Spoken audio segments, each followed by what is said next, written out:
말씀은 누가복음 13장입니다.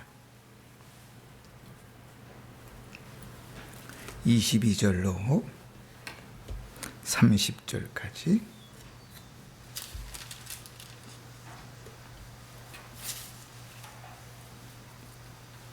제가 봉독할 때 하나님의 음성을 들으시길 바랍니다. 예수께서 각 성, 각 마을로 다니사 가르치시며 예루살렘으로 여행하시더니 어떤 사람이 여짜오되 주여 구원을 받을 자가 적으니까 그들에게 이르시되 좁은 문으로 들어가기를 힘쓰라.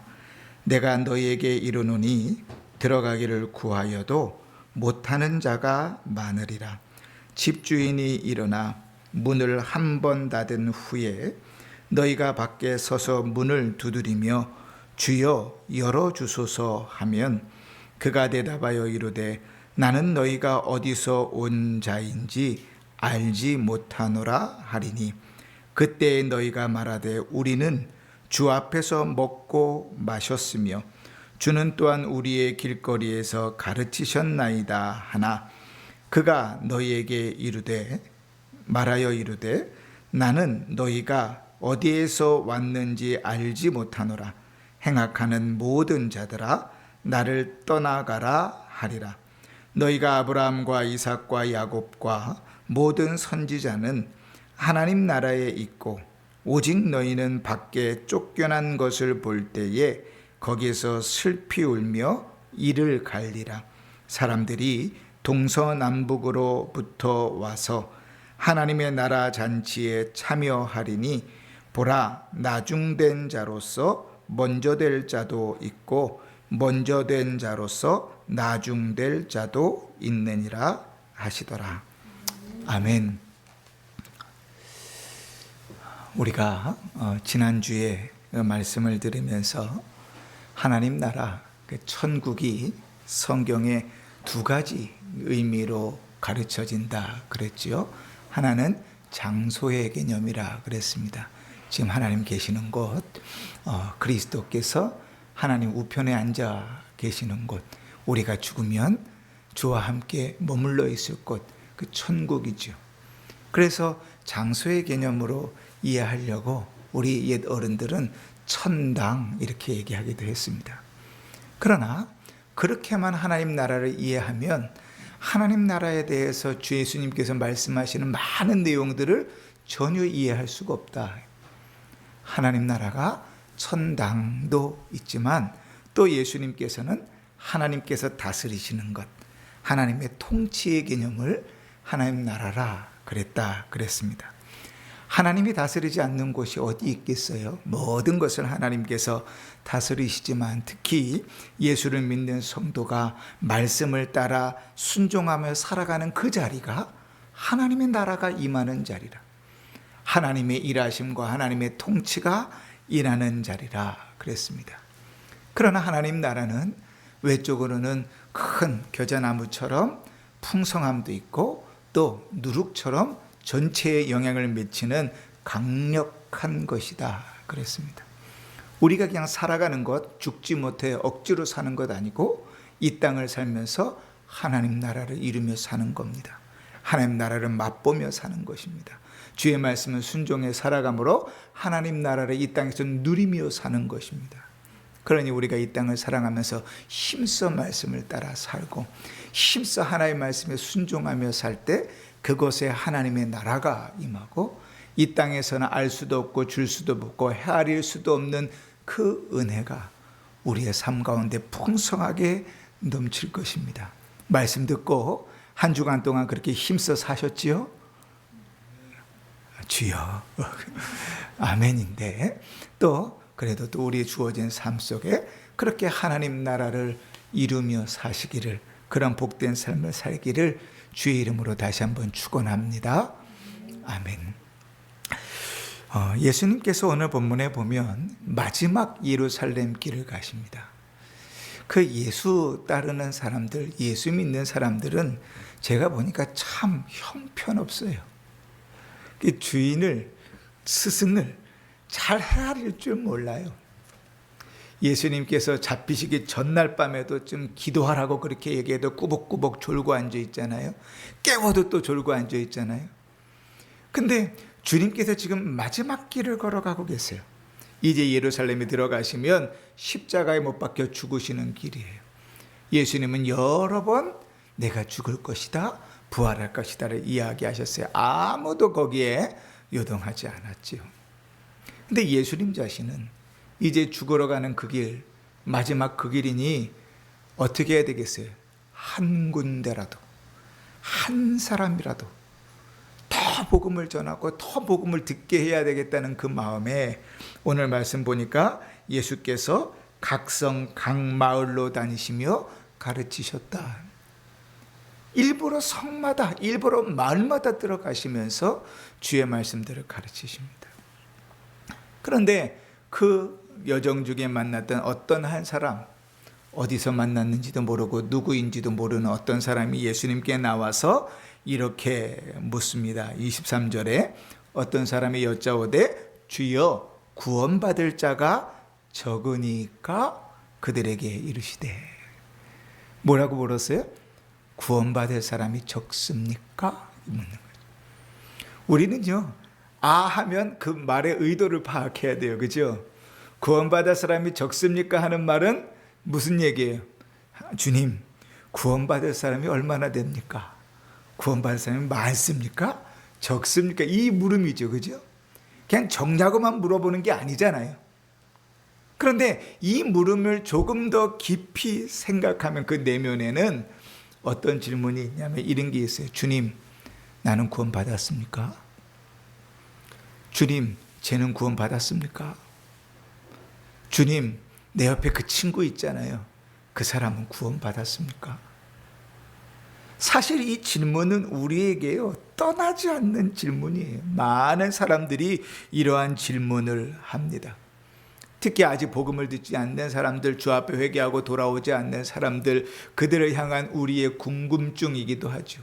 사랑하는데, 아끼는데, 지옥 가긴 둘 수는 없는데 아직 때가 안 됐나? 주님 언제 하시려나? 그 마음이, 그죠? 우리 마음속에 계속 끊이지 않는 질문으로 나와요. 주님, 나는 구원받았습니까? 주님, 저 사람은 구원받았습니까? 주님, 얼마나 많은 사람이 구원받았습니까? 주님, 어떻게 해야 됩니까? 그지? 그럼 예수님께서 이 질문을 딱 받으셨을 때 주님이 구원받은 수를 사실은 모르진 않으실 거예요. 우리가 요한계시록을 보면 하지만 주께서 택하신 자의 수는 이미 정해져 있어요. 왜냐하면 창세전에 이미 다 정했으니까. 그죠? 근데 누구는 몰라요? 우리는 몰라요. 우리는 몰라요. 창세 이후로 주님 다시 오실 때까지 구원받은 사람이 182만 3272명일지 아닐지 우리는 모른단 말이에요. 근데 누구는 알아요? 하나님 그분은 아시죠. 그러니 예수님께서 주님, 구원받은 사람이 얼마나 됩니까? 물으면 이렇게 얘기해 주시면 좋잖아요. 구원받을 사람이 별로 없어. 이 성에도 몇 명 없네. 그러시면 막 경각심이 날 거 아니에요. 그죠? 구원받을 사람 참 많아. 이 성의 사람들은 거의 다 구원받겠다. 그럼 뭐 신날 거 아니에요. 근데 주님 그 궁금한 그 질문에 그대로 대답하지 않으시고 이렇게 대답하세요. 24절에 좁은 문으로 들어가기를 힘쓰라. 여러분, 우리가 여기서요 몇 가지를 좀 깊이 생각해 봐요. 첫 번째 뭔가 하면 왜 주님께서 구원을 좁은 문이라고 얘기했냐는 거예요. 왜 구원을 넓은 문, 넓은 길이라고 얘기하지 않고 좁은 문이라고 얘기하셨을까요? 그것은 누구나 노력을 해서 힘쓴다고 들어갈 수 있는 문이 아니기 때문에 그래요. 그 좁은 문은요, 오직 우리 구주 예수 그리스도를 통해서만 들어갈 수 있는 문이에요. 예수님께서 이렇게 말씀하셨어요. 요한복음 14장에 내가 곧 길이요 진리요 생명이니 나로 말미암지 않고는 아버지께로 갈 자가 없느니라. 오직 예수, 오직 예수, 오직 예수. 그 예수를 통해서만 구원받을 수 있어요. 누구나 언제나 갈 수 있는 넓은 문, 넓은 길이 아니에요. 예수님을 통해서만 갈 수 있는 길이고 내 노력과 내 열심으로 얻어지는 길은 아니에요. 그래서 구원은 좁은 문이에요. 그런데 여러분 생각해 보세요. 그러고 나서 오늘 말씀을 다시 읽으면 말이 앞뒤가 안 맞아요. 아니 예수를 통해서만 구원받는다고 얘기하면서 예수님 뭐라고 명령하세요? 좁은 문으로 들어가기를 뭐하라? 힘쓰라. 아니 예수로 말미암아 구원을 받는데, 택하신 자들이 구원을 받는데 좁은 문으로 들어가기를 힘쓰라는 말은 도대체 뭘까? 앞뒤가 안 맞잖아요. 넓은 문이라면 넓은 문으로 들어가기를 힘쓰라 그러면 열심히 노력해야겠죠. 예배를 정신을 바짝 차리고 예배 드리겠죠. 우리의 예배의 삶들을 온전히 드리면서 예배의 삶들을 살겠죠. 왜요? 구원받아야 되니까. 힘써야 되니까. 그런데 구원을 좁은 문이라고 이야기해놓고 구원받기를 힘쓰라고 이야기하는 말은 뭔가? 좁은 문으로 들어가기를 힘쓰라고 말씀하시는 말은 뭔가? 우리는 이 의미를 정확히 알아야 좁은 문으로 들어가기를 힘쓸 수 있습니다. 좁은 문으로 들어가는 구원은 아까도 말했던 것처럼 우리 노력으로 얻어지는 것은 아닙니다. 구원 얻은 성도는 이미 좁은 문으로 들어간 자이죠. 그런데 그렇게 좁은 문으로 들어간 자에게 주어지는 열매와 특징이 있습니다. 그게 뭔가 하면 좁은 문으로 들어가기를 힘쓰는 삶을 산다는 것. 이 말이 좀 이상하잖아요. 이렇게 이해하면 쉽습니다. 이스라엘 백성들을 주님께서 애굽에서 출애굽시키셨어요. 그죠? 애굽에서 홍해를 건너고 출애굽해서 나오는데 이제 인터뷰하는 겁니다. 최땡 권사님, 이제 출애굽하는 기쁨이 클 때인데 당신은 구원받았습니까? 그러면 뭐라고 대답하겠어요? 뭐라고 대답하시겠어요? 예, 구원받았습니다. 왜요? 애굽에서 지금 출애굽해서 나오고 있잖아요.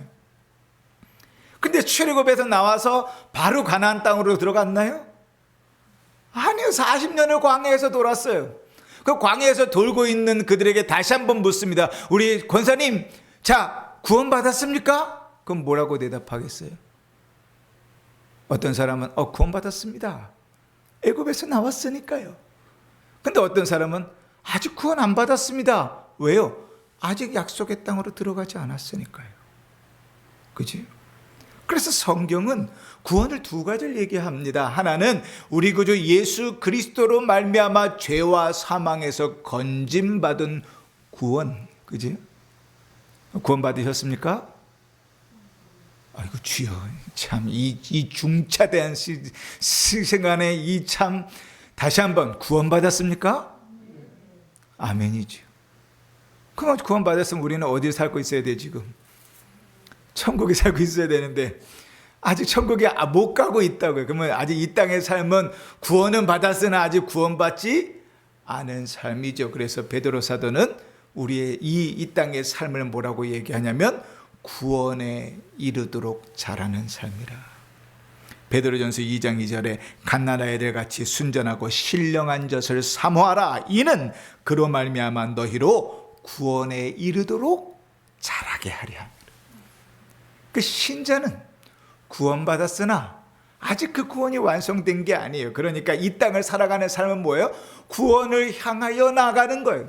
표대이신 그리스도를 향하여 나가는 거예요. 바울은 히브리서에서 이렇게 말했어요. 모든 무거운 것과 얽매기 쉬운 죄를 벗어버리고 인내로서 우리 앞에 당한 경주를 하며. 우리의 인생은요, 구원을 향하여 내달리는 경주와 같아요. 그러면 주님께서 다시 이야기한 내용을 정리해 봅시다. 좁은 문으로 들어가기를 힘쓰라는 말은 뭡니까? 구원받았다며. 그러면 구원받은 자의 삶을 살도록 힘써라. 구원을 이룰 때까지 믿음으로 살아가는 삶을 힘써라. 그렇게 이야기하죠. 그래서 칼빈은 이 좁은 문으로 들어가기를 힘쓰는 삶이 뭔가 한마디로 이렇게 정의했어요. 예수 따라가는 사는 삶, 다시 말하면 자기 부인.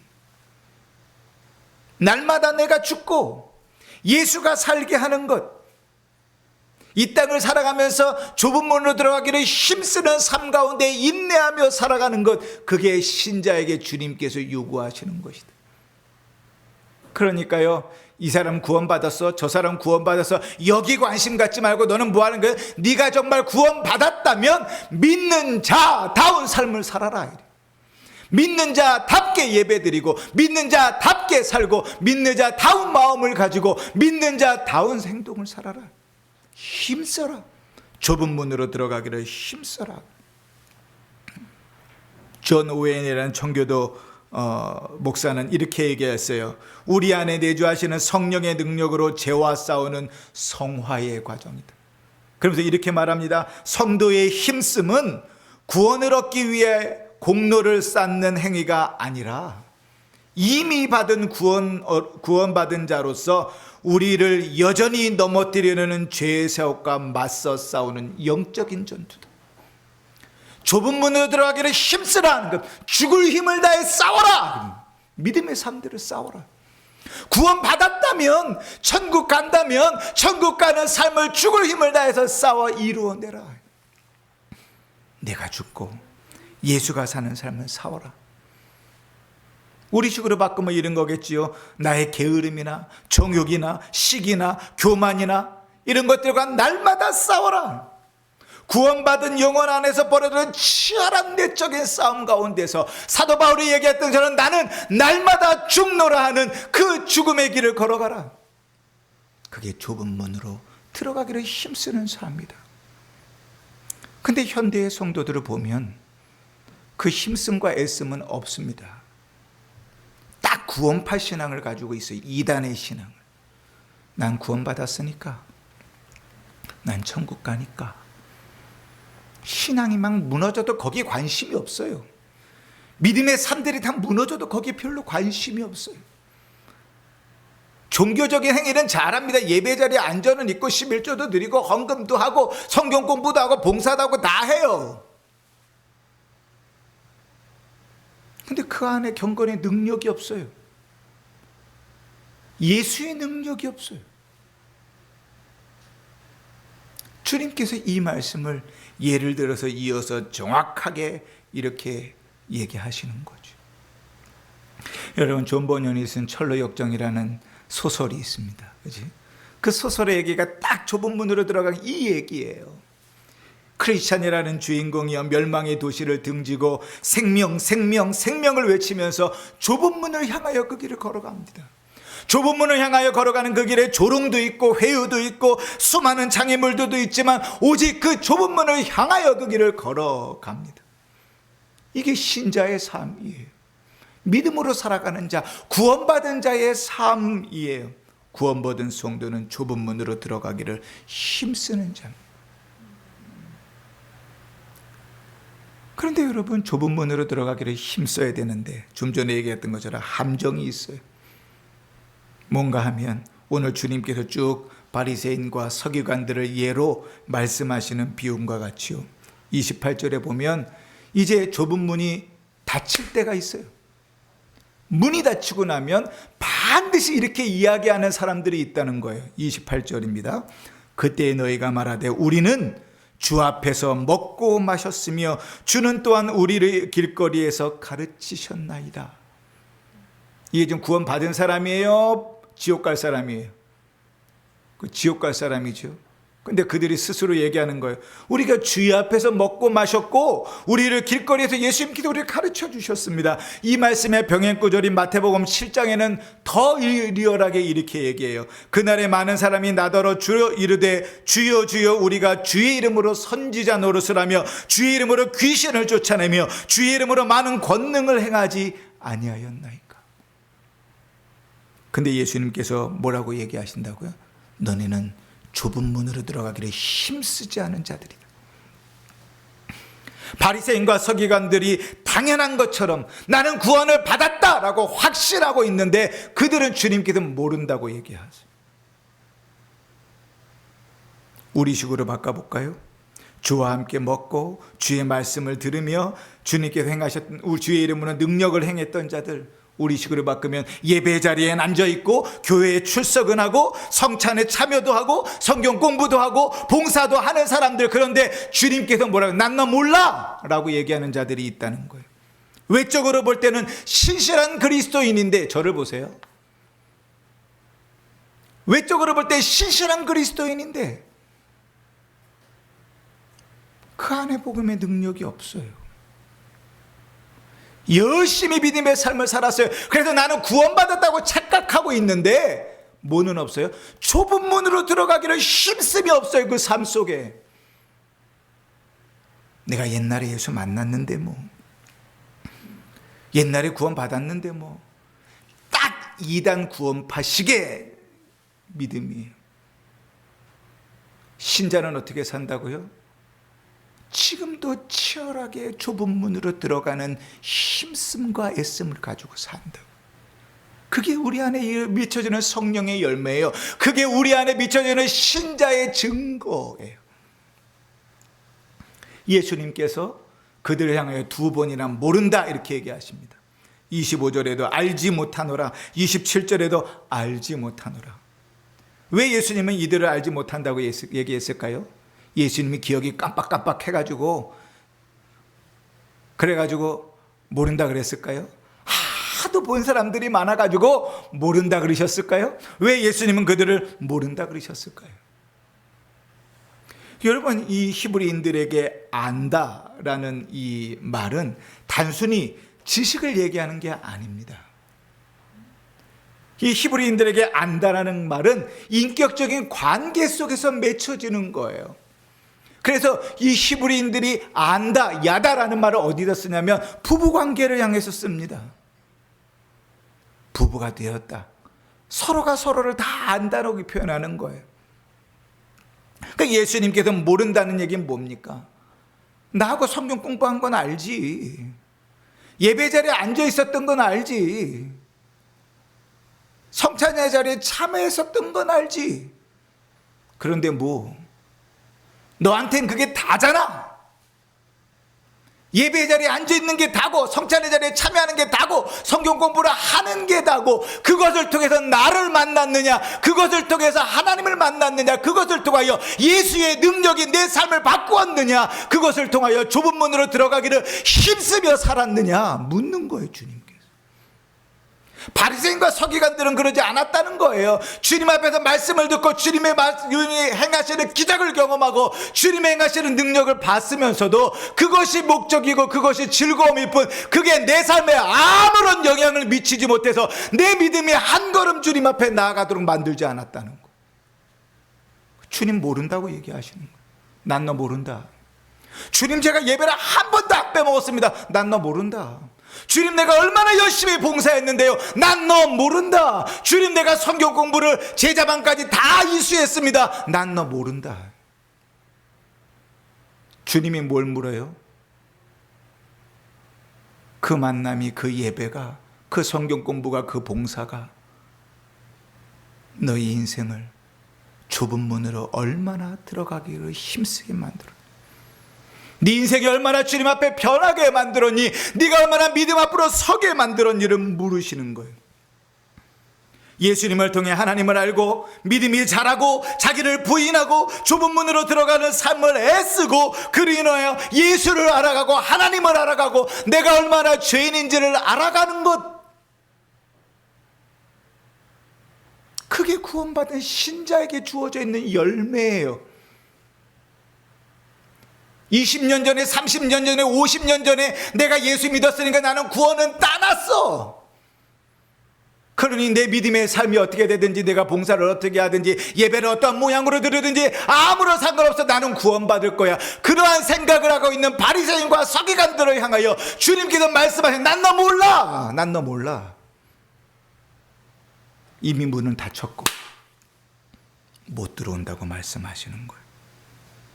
다시 한번 말합니다. 믿음으로 열심히 살아야 구원받는다는 게 아니에요. 구원받은 성도는 좁은 문으로 들어가, 예수를 구원받은 성도는 좁은 문으로 들어가는 애쓰는 열매, 애쓰는 삶이 있다는 거예요. 그래서 칼빈은 이걸 이렇게 얘기했어요. 이 누가복음 이 부분을 주석하면서 외적인 신앙 고백과 참된 믿음의 차이다. 입술로는 주를 부르지만 삶으로는 예수를 부인하는 자들이다. 그들의 마음은 여전히 세상을 사랑하고 죄를 즐기고 있어서 주님 앞으로 갈 생각도 없고 주님을 만나볼 생각도 없고 주님의 능력을 경험할 생각도 없다. 입으로만 주여 주여. 우리의 구원의 근거는 주일 성수가 아니에요. 11조가 아니에요. 교회 봉사가 아니에요. 성경 공부나 금식과 같은 종교적인 이력이 아니에요. 이런 일들은 참 귀한 일이죠. 그러나 그것은 믿은 자에게, 구원 얻은 자에게 맺혀지는 열매예요. 주님 분명히 이렇게 말씀하세요. 열매로 뭘 알아요? 나무를 알지라. 앞뒤가 바뀐 게 아니에요. 구원받은 자는 그렇다고요. 좁은 문으로 향하여 살아가기를 힘쓰는 자들이라고요. 그런 자를 주님께서 내가 안다 그래요. 좁은 문으로 들어가기를 힘쓰는데요, 잘 안 돼요. 맨날 쓰러지고 넘어지고 이리 터지고 저리 터지고 이렇게 실패하고 저렇게 실패해서요. 참 믿음으로 살고 있는 건지 내가 세상을 즐기고 사는 건지 한쪽에 이쪽 한쪽에 이쪽 즐겁지 않아요. 그래도 주님은 아세요. 주님은 아세요. 내가 지금 믿음의 싸움을 하고 살아가는 건지 좁은 문으로 들어가기를 힘쓰며 살아가고 있는 건지 세상을 즐기고 죄악을 사랑하면서 살아가고 있는 건지 주님은 정확하게 아세요. 그게 우리의 믿음의 구원의 열매로 맺혀지는 건지 아니면 입술만의 일로 있는 건지 주님은 정확하게 아세요. 예수님 말씀은 이렇게 마무리하십니다. 29절부터 사람들이 동서남북으로부터 와서 하나님 나라의 잔치에 참여하리니 보라, 나중된 자로서 먼저 될 자도 있고 먼저 된 자로서 나중된 자도 있느니라. 이 말씀은 지금 이 자리에 모여있는 우리에게 대단한 경고의 말씀이면서 위로의 말씀입니다. 예수님 당시에 먼저 된 자는 누구겠습니까? 아브라함의 혈통으로 자기들이 구원받았다고 생각하는 유대인들이겠죠. 그러면 그들에게 나중된 자는 누굽니까? 아직 복음을 듣지 않은 수많은 이방인들이겠죠. 그런데 주님 뭐라고 얘기했어요? 그 이방인들이 구원을 얻고 너네는 버림받을 수도 있다고 말씀하시는 거예요.